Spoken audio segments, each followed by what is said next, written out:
मड़ई में भइले बिया है कोठरिया गवन आए कोठरी गवन आए हो राजा घुघुटा उठाई प्रभु देख धना बड़ी सुंदर जिनकी घरा से आंगनवा तू जिन बर्तन माजियो तू जिन बर्तन माजियो रानी जिन की मारा सोइया तो चुनरी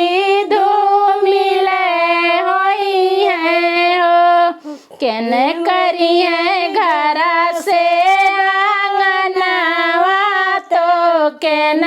बर्तन मजी है तो केन बर्तन मजी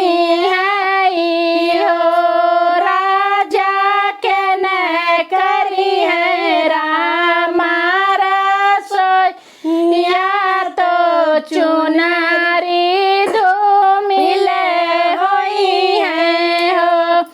मैया करी है घर से आंगनवा बहिनी बर्तन मजी है बहिनी बर्तन मजी है हो रानी भाभी करी है रामारा सोई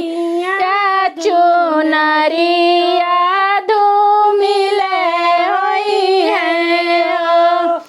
मैया तोरे बोली है बीरही बोलिया बहनी ताना मरी है बहनी